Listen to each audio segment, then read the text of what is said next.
MRPS వ్యవస్థాపక అధ్యక్షుడు మంద కృష్ణ మాదిగ పిలుపు మేరకు కలువై మండల ఎంఆర్పీఎస్ నాయకులు ర్యాలీగా బయలుదేరి తహసీల్దార్ కార్యాలయం చేరుకుని నిరసన కార్యక్రమం నిర్వహించారు. అక్టోబర్ 7న సుప్రీంకోర్టు న్యాయమూర్తి బిఆర్ గవాయ్పై బూటు విసిరిన రాకేష్ కిషోర్పై చర్యలు తీసుకోవాలని అన్నారు. నేటికి అతనిపై చర్యలు తీసుకోకపోవటం వెనుక ఎవరి హస్తం ఉందో తెలియటం లేదని, అతన్ని తక్షణమే అరెస్టు చేయాలని తహసీల్దార్ ఎన్ వెంకటేశ్వర్కు వినతి పత్రం అందజేశారు. దళితుల పక్షాన ప్రభుత్వాలు నిలబడాలని వారన్నారు. కలువాయి మండల తహసీల్దార్ గారికి వినతి పత్రం ఇవ్వడం జరిగింది.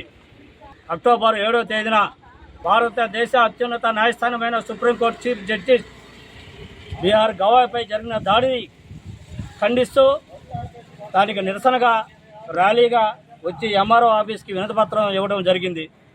అదేవిధంగా ఈరోజు ఇది తీవ్రమైన చర్యగా పరిగణిస్తూ ఈ చర్యని ఖండిస్తూ ఇలాంటి పునరావృతం కాకుండా, అదేవిధంగా సుప్రీంకోర్టు చీఫ్ జస్టిస్పై దాడి చేసిన లాయర్ గారిని వెంటనే అరెస్టు చేసి శిక్షించబోతే భవిష్యత్తులో కృష్ణమాది గారు పిలుపునందుకొని ఈ కార్యక్రమాన్ని ఇంకా ఉధృతం చేసి ముందుకు పోతామని ఈ సభాముఖంగా తెలియజేస్తున్నాం. ఎస్సీ వర్గీకరణ కోసం పోరాటం చేస్తూనే ఉన్నాం.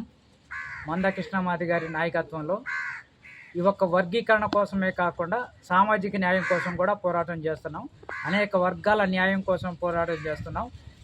వితంతువుల పెన్షన్ పెంచే విషయంలో కానీ, చిన్నపిల్లల హార్ట్ ఆపరేషన్ సంబంధించిన విషయంలో కానివ్వండి, వికలాంగులకు పెన్షన్ విషయంలో కానీ, ఇలా ఒక అంశానికి సంబంధించి కాకుండా అనేక అంశాల మీద, సామాజిక అంశాల మీద మంద కృష్ణమాది గారి నాయకత్వంలో 30 సంవత్సరాల నుంచి పోరాటం చేస్తూనే ఉన్నాం. ఈ సంవత్సరంలో అది సాధ్యమైంది. అదే సందర్భంలో దళితుల మీద దాడులు కూడా ఎక్కువైనాయి. ఈ మధ్య కాలంలో జస్టిస్ చీఫ్ జస్టిస్ గవాయ్ గారి పైన బూటు విసరడం అనేది ఒక సనాతన ధర్మానికి చెంది సనాతన ధర్మాన్ని పాటిస్తున్నామంటూ ఆ విధంగా ప్రవర్తించడం అది సనాతన ధర్మం అవుతుందా? ఒక చీఫ్ జస్టిస్ మీద బూటు విసరడం అనేది సనాతన ధర్మానికి సంకేతం అవుతుంది? అది మూర్ఖత్వానికి సంకేతం అవుతుందా? ఏముంది మీ సనాతన ధర్మంలో? సనాతన ధర్మం అంటున్నారు. అంటే సనాతన ధర్మం అంటే చెప్పులు కుట్టుకునే వాళ్ళు చెప్పులే కుట్టుకోవాలి, బట్టలు ఉతుకోవాలి బట్టలే ఉతుకోవాలి, ఎవరు చదువుకోకూడదు, ఎవరు పై అధికారులు కాకూడదని మీ ఉద్దేశము? దళితులు ఉన్నత స్థానంలో ఉండడం అనేది ఈ సనాతన ధర్మాన్ని ఎవరైతే వాదిస్తూ ఉన్నారో ఆ వాదులు ఓర్చుకోలేక వాళ్ళని ఇబ్బంది పెడుతున్నారు.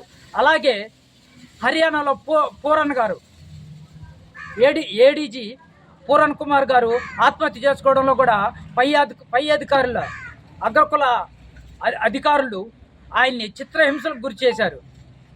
అలాంటి పక్షంలో ఆయన సూసైడ్ చేసుకొని చనిపోవచ్చింది. అంటే ఐఏఎస్ల అధికారులకి, చీఫ్ జస్టిస్లకి, ఇలాంటి పెద్ద స్థానాల్లో, ప్రధానమైన స్థానాల్లో, ఉన్నతమైన స్థానాల్లో ఉన్నటువంటి దళిత లీడర్లకే రక్షణ లేకపోతే సామాన్య వ్యక్తులకు రక్షణ ఎలా ఉంటుంది ఈ దేశంలో?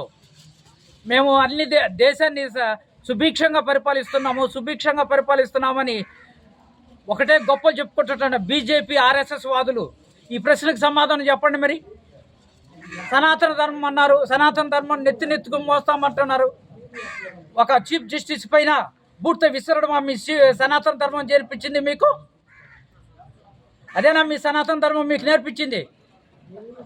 అదే సనాతన ధర్మం అయితే ఆ సనాతన ధర్మం మేము వ్యతిరేకిస్తాం, మేము ఖండిస్తాం. కాబట్టి ఇకనైనా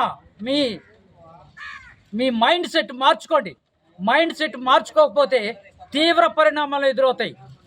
మా ఒక్కరితోనే కాదు, సమాజంలో ఉండే అణగారిన వర్గాలందరినీ ఏకం చేసి తిరుగుబాటు చేసే రోజులు ఎంతో దూరంలో లేవు.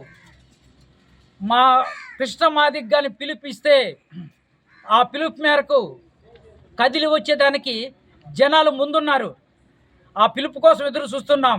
కాబట్టి ఇకనైనా మీ ఛాందసవాదాలు, ఛాందస భావాలు, మూర్ఖపు ఆలోచనలు మానుకొని ఉన్నతాధికారులుగానే గౌరవించాలి. గత 30 సంవత్సరాలుగా జరుగుతున్నటువంటి ఈ వర్గీకరణ పోరాటంలో కృష్ణమాది గారి ఆధ్వర్యంలో జరుగుతున్నటువంటి ఈ కార్యక్రమాల్లో ఇప్పటి వరకు ఎన్నో సమస్యలను ఎదుర్కొంటూ మనకు కావాల్సిన వర్గీకరణ సాధించుకున్నాం.